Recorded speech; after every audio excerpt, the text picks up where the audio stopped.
I'm William Murray, Chairman of the Religious Freedom Coalition in Washington, D.C., here to talk to you about that brand new mosque, 15 stories of it, to be built in New York City, a block from Ground Zero, where the 9/11 jihad attack occurred.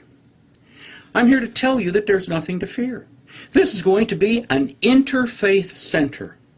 It is going to contain a Roman Catholic and Protestant chapel, as well as a synagogue, and an outreach center in order for Christians to be able to express their faith and teach Muslims about Jesus Christ. It's going to be open to the public, and in fact, the hiring practices of the Muslims who are building this mosque are going to be such that the employees are going to represent the diversity of New York City, with more than 60% being Protestant and Catholic and about 20% being Jewish. Do you believe this? If you do, you're a fool. Of course there's not going to be any synagogue in it. And there are not going to be any Jews employed. There's not going to be a Roman Catholic chapel. There's not going to be a Protestant chapel. There's going to be dorms for young men to come in from all over the world in order to go down and tour triumphantly the place that they view as the victory of Islam over Christianity. The very name of the place, Cordoba House. Cordoba was the capital of Islamic Spain. Oh, I forgot, that was an enlightened time of Islam. How enlightened? Well, when the Muslims took over Spain, Christians and Jews there had three choices. They could either convert, be driven into exile without their possessions, and wives were considered possessions, so they had to leave their wives and children behind, or they could choose death. Parts of Spain were controlled by Islam until 1492, the year that Columbus, of course, made his voyage to the Americas. Why was this name chosen? For enlightenment? For tolerance? Of course not. It was chosen as a symbol of Islamic domination over the West. There's going to be a center, they claim, a memorial within the building to 9/11. And of course, it will be there for all of those who died on 9/11, including, of course, the hijackers that flew the aircraft into the building. There are no synagogues in Saudi Arabia.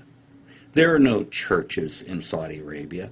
In fact, you can't even be buried in Saudi Arabia if you're a Christian and happen to die there on vacation or because you work there, simply because it would contaminate their land. Christians are brutalized in Muslim countries. Pastors have been murdered just recently in Pakistan, in Afghanistan, even with American troops there. Christians are brutalized and punished, and homes for shelters for women that have been set up have been closed by the government, which is, by the way, the Islamic Republic of Afghanistan. Iraq is no better. 75% of the Christian population that was there under the secular government of Saddam Hussein have been forced to leave under the new Islamic government that we installed. Iran stones women to death, arrests pastors, and tortures them. There's no reciprocity involved here at all. It's just very clear. We can't do anything in a Muslim country that Muslims can do here. They can come here, establish schools and universities where they teach that democracy is an apostate religion that must be destroyed. That's okay.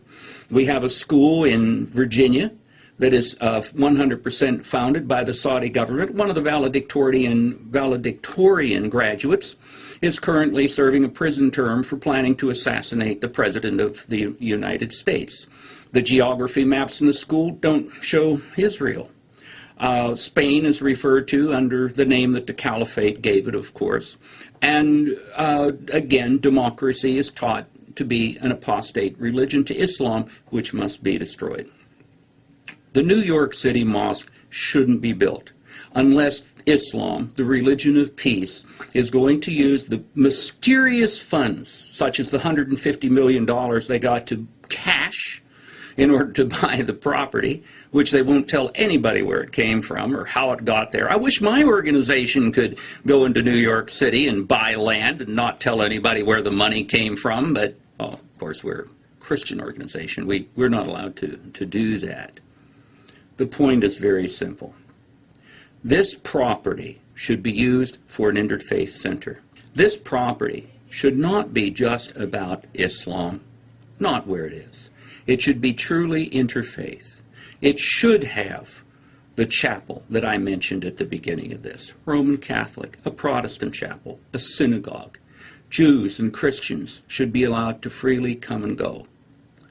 If it isn't, it just shouldn't be built. William Murray, Religious Freedom Coalition, for No 911 Mosque.